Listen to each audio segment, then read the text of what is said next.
46 years ago, Hace 46 años se me llamó para ser ayudante del quórum de los 12 apóstoles y por primera vez estuve detrás de este púlpito. Tenía 37 años y me encontraba entre los profetas y apóstoles venerables y sabios cuyas palabras, como dice el himno, son de siervos del Señor que nos enseñan. Me sentí totalmente inadecuado. Por aquella época tuve aquí en el tabernáculo una experiencia que me tranquilizó y me dio valor. En aquellos días, antes de la conferencia general, se llevaba a cabo aquí en la conferencia de abril, y entré por una de las puertas del lado sur, justo en el momento en que un numeroso coro de niños de la primaria cantaba el himno de apertura dirigido por la hermana Lou S. Grusbeck, miembro de la mesa general de la primaria. Cantaban esto: con quietud pensaré en ti, Señor. Con quietud cantaré reverente a ti loor. Con quietud y humildad pido en oración. Tu espíritu haz morar en mi corazón. Los niños cantaban suavemente y el organista, que comprendía que la excelencia no implica atraer atención sobre sí, no tocó solo mientras ellos cantaban, sino que con gran habilidad, pasando casi inadvertido, combinó las voces en una melodía de inspiración y revelación. Aquel fue el momento decisivo que fijó profunda y permanentemente en mi alma lo que más necesitaba para sostenerme en los años futuros. Sentí quizás lo que haya sentido Elías el profeta cuando selló los cielos para el inicuo rey Acab y escapó a una cueva para buscar al Señor. He aquí un grande y poderoso viento que rompía los montes y quebraba las peñas, pero Jehová no estaba en el viento, y tras el viento un terremoto, pero Jehová no estaba en el terremoto, y tras el terremoto un fuego, pero Jehová no estaba en el fuego, y tras el fuego vino un silbo apacible y delicado. Y cuando lo oyó, Elías, dice el registro, cubrió su rostro con un manto y salió y se puso a la puerta de la cueva para hablar con el Señor. Sentí algo de que los nefitas deben de haber sentido cuando el Señor apareció ante ellos. Y aconteció que mientras así conversaban unos con otros, oyeron una voz como si viniera del cielo, y miraron alrededor porque no entendieron la voz que oyeron, y no era una voz áspera ni una voz fuerte. No obstante, y a pesar de ser una voz suave, penetró hasta lo más profundo de los que la oyeron, de tal modo que no hubo parte de su cuerpo que no hiciera estremecer. Sí, les penetró hasta el alma misma e hizo arder sus corazones. Es esa voz apacible y delicada que Elías y los nefitas oyeron, lo que comprendió el profeta José Smith al escribir: así dice la voz suave y apacible que a través de todas las cosas susurra y penetra. En aquel momento decisivo, comprendí que la voz apacible y suave, más que oírse, se siente, y que si se le prestaba atención me iría bien en mi ministerio. Después de esto, tuve la seguridad de que el Consolador, el Espíritu Santo, está disponible para todo el que responda a la invitación de pedir, buscar y llamar. Supe entonces que estaría bien, y con el correr de los años ha sido así. También aprendí la enorme influencia que puede tener la música cuando se presenta con reverencia. Es semejante a la revelación. Creo que a veces no se puede separar de la voz del Señor, la voz apacible del Espíritu. Toda clase de música buena tiene su papel importante y hay infinidad de lugares donde es posible escucharla, pero el tabernáculo de la manzana del templo es diferente de todos ellos. Durante muchos años el coro del tabernáculo comenzó su transmisión semanal cantando estas palabras escritas por William W. Phelps. Entonad sagrado son y venid con devoción. Hoy reposad al Señor las gracias dad por sus dones y bondad. Hace más de 100 años, el presidente Wilford Woodruff, que tenía 91 años, pronunció desde este púlpito lo que debe haber sido su último discurso.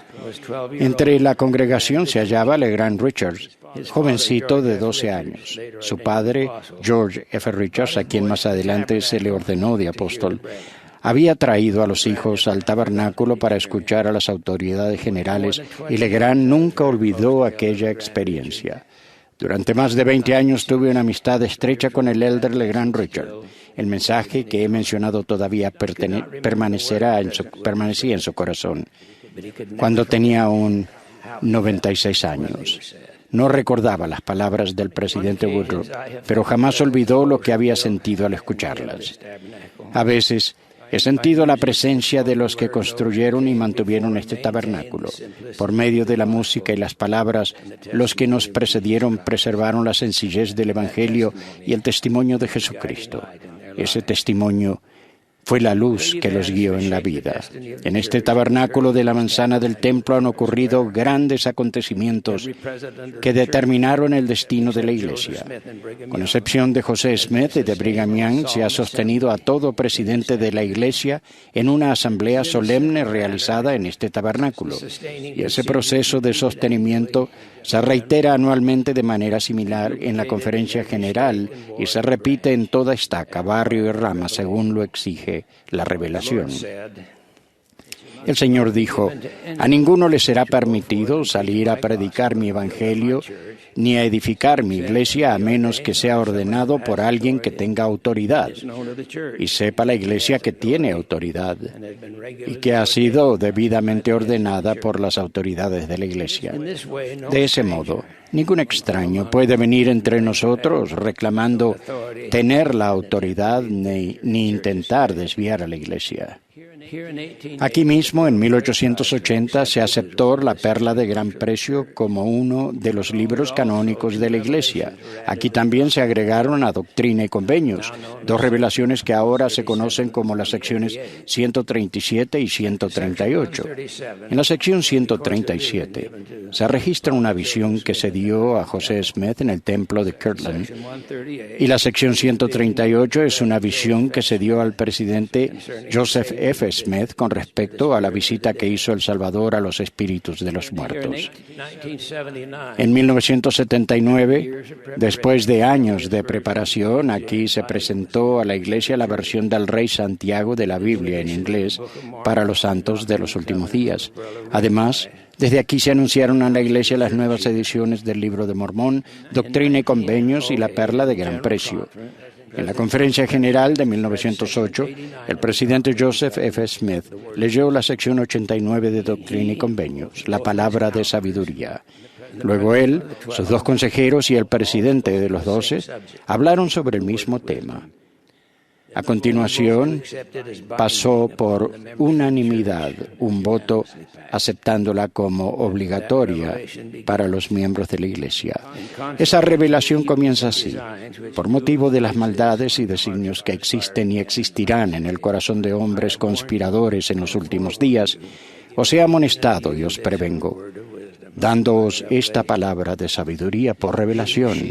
Es un escudo y una protección, particularmente para nuestros jóvenes, y llega a formar parte de toda la armadura de Dios que se promete en las revelaciones a fin de protegerlos de los dardos encendidos de los maldados. La Iglesia y sus miembros individualmente han estado siempre, están ahora y estarán continuamente bajo el ataque del adversario. Él cubrirá y hasta hará desvanecerse la voz suave y apacible por medio de la música estruendosa y disonante, inundada de letras que no se entienden o que, peor aún, se entienden bien. Él nos desviará astutamente con toda nueva tentación que puede inventar. Aquí también, por revelación, el Señor aclaró el orden del sacerdocio, lo cual abrió las puertas para que se cumpliera el mandamiento del Salvador de llevar el Evangelio a toda nación y tribu y lengua y pueblo, y para que su iglesia fuera establecida entre ellos. Aquí se dio al libro de Mormón el subtítulo Otro Testamento de Jesucristo. A partir de ese momento, todo el que abra el libro sabrá por su título que se ofrece en él. Las enseñanzas, los discursos, la música y los sentimientos y el espíritu de este sagrado edificio se transmiten sin que se pierda nada al gran centro de conferencia cercano, donde las escuchan decenas de miles de personas, se traducen a una cantidad de idiomas y se envían a congregaciones por todo el mundo. Más aún, ese espíritu entra en los hogares de millones de santos de los últimos días. Hogares en los cuales los padres oran por el bienestar de sus hijos, hombres y mujeres, y como lo promete el libro de Mormón, hasta niños pequeños pueden recibir el testimonio de Jesucristo y de la restauración de su Evangelio. Este tabernáculo de la manzana del templo es una casa de oración, una casa de ayuno, una casa de fe, una casa de gloria y de Dios. Sí, su casa.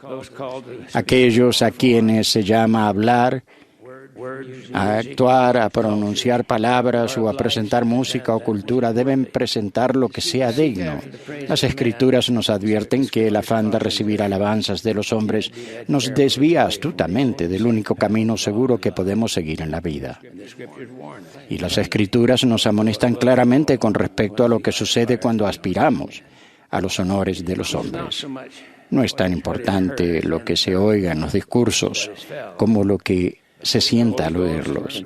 El Espíritu Santo puede confirmar a todos los que estén bajo su influencia que los mensajes son verdaderos y que esta es la Iglesia de Jesucristo de los santos de los últimos días. El tabernáculo se encuentra aquí, cerca del templo, como un ancla y ha llegado a simbolizar la restauración. Fue construido por una gente muy pobre y muy sencilla y se reconoce ahora en todo el mundo. El coro del tabernáculo, que lleva el nombre de este edificio, ha sido una voz de la Iglesia, que nunca se aparten ni permitan que los desvíen de la misión principal que han tenido por generaciones. Porque generación tras generación, el coro ha comenzado y clausurado sus transmisiones con un mensaje de inspiración abundante en principios y fundado en la doctrina de la restauración, dando apertura con entonad sagrados son y dando clausura con cual rocío que destila. El tabernáculo se distingue en el mundo como uno de los grandes centros de música y cultura dignas, pero, sobre todo, se destaca como un emblema de la restauración del Evangelio de Jesucristo. Ese sencillo testimonio se grabó en mí profunda y permanentemente aquí, en este recinto, gracias a aquellos niños de la primaria que cantaban con tonos reverentes y reveladores. Bendiga a Dios este sagrado edificio y todo lo que suceda entre sus paredes.